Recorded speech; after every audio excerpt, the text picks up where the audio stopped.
girls struggle with flirting because y'all take this whole dating thing way too seriously. As a girl who used to date for marriage, who is now in a loving, committed relationship, I'm telling you, you have to be way less serious. You have to have fun. You have to see this as an experience. Have goals that aren't just about the end result, but are genuinely about seeing what your love life can teach you, what your love life can show you, more about God, more about people, and more about yourself. See dating as curriculum, not just the outcome. I was watching a video from this dating coach, and she was showing these text messages between a guy and girl that were, I guess, on the app trying to go on a date. Actually, they hadn't even made it to the date part because they were exchanging little dad jokes, and he said a little he, she said a little ha ha, and then he was like, yo, I would love to take you out. And she was like, well, I just don't know yet if you're a serial killer or married. Now, sister, why you had to go and do that now, huh?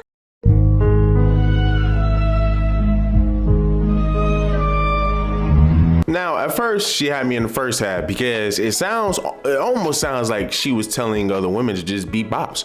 Don't be so serious jumping into relationships. Be loose, do this, do that, have fun. And I'm just almost like, yo, I know sis ain't trying to sound like Tia Mowry now, is she? The narrative. My marriage was a success. Yeah. I look at it as like a curriculum when you're in college or high school, right? You're learning, you're growing, you're evolving, you're creating. And I was able to create with Corey some beautiful, amazing children. Mm-hmm. Yeah. And at the end of that curriculum, and at the end, there's a graduation, there's a celebration. Mm-hmm. So that's basically, how I'm looking at it now. And I feel like people when they look at marriage, that success equals longevity.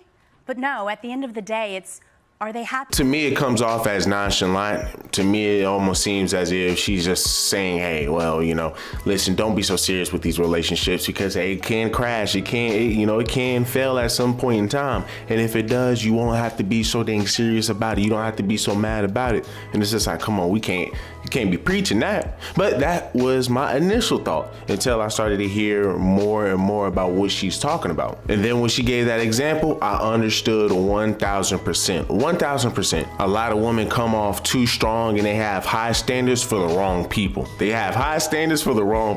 But let's go ahead and continue. Let's hear what the sister has to say because she's somewhat on point. I don't know the lady's religious affiliation, but this is a common issue within the Christian community and Black girl community as a whole. Y'all be so much trying to prove that your program is so strict that you're not trusting that if your program is what it is, you will naturally weed the wrong people out. You do not have to threaten these men in order to get them in line. It's just really not that deep, I promise you. And this is coming from somebody who made everything that deep. One thing that I teach my clients, especially my Christian single clients, but also the wives that I work with, because Christian wives, y'all be struggling to flirt too. I'm sorry. You can't be so holy that you're not giving up them draws, sister girl. After I'm done with the single Christian girls, I'm gonna be getting on the wives soon too, so hold that thought. But y'all don't know the art of finesse. I literally teach my clients this in therapy because in order to have a healthy relationship, you can't be all work, no play. You gotta have a little finesse. You gotta have a joke in your back pocket. You gotta have a little compliment, a je ne sais quoi,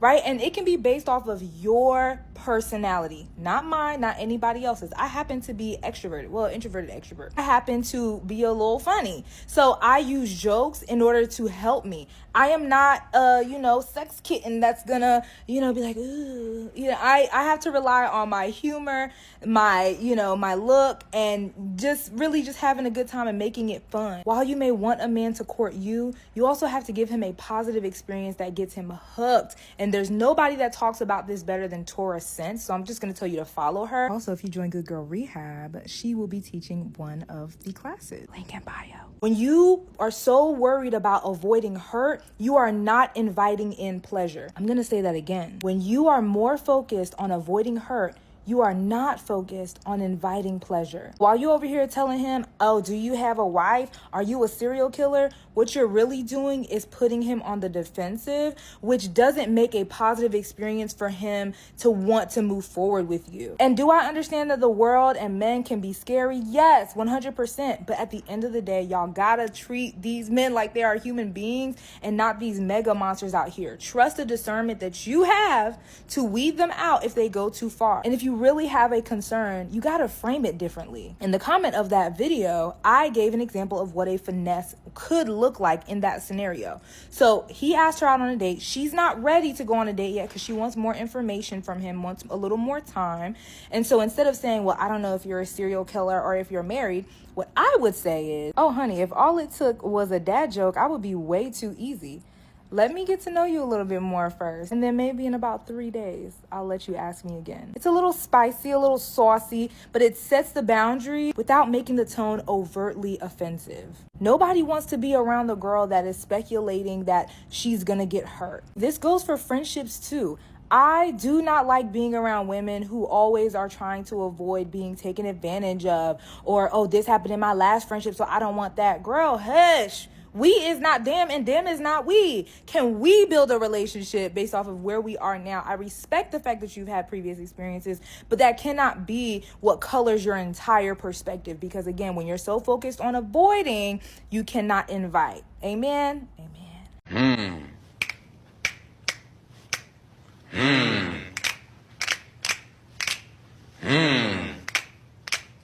Hey, yo, guys, once again, she's on point, man. She is on point. Definitely gonna leave a link to her page down below so y'all can go ahead and go check it out. But now that she explained it a lot more, right, and I actually understand what she's talking about, yes. And this, as I stated earlier, your woman would give very, very strong standards to the wrong people, which, once again, you should still give these hard standards to men in general, but that's the thing about it. They don't give it to all of the right men. This is why you have your women sitting up here being single mothers, constantly being taken advantage of by guys because they deal with the wrong guys day in and day out. You're sitting over here putting these crazy standards that maybe this 5'6" nerd can't reach, but the fact that he's a good man, you just refuse to deal with him because he doesn't reach a certain standard. But yet you got Pookie and Ray Ray, who is 6'5", and they over here selling something, or hey, well, they just may not be a good person at all, right? No ambition, no motivation, no discipline, but because the dude's 6'5" and because he's this, because he's that, you will go ahead and say, okay, well, I'll lower some of my standards for you. Just the fact that you reach some of the standards that just make me happy. Nothing that's going to help me progress in life, but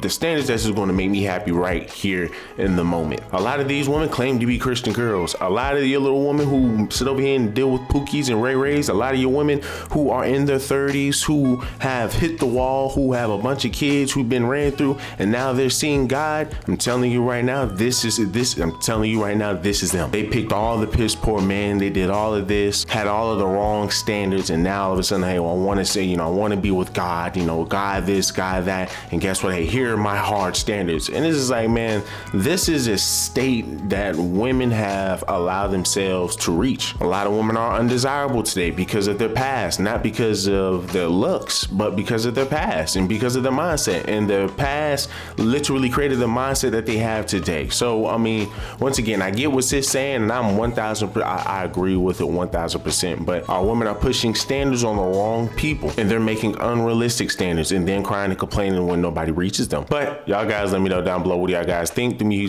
like, leave me a comment, subscribe to the channel. Till the next one.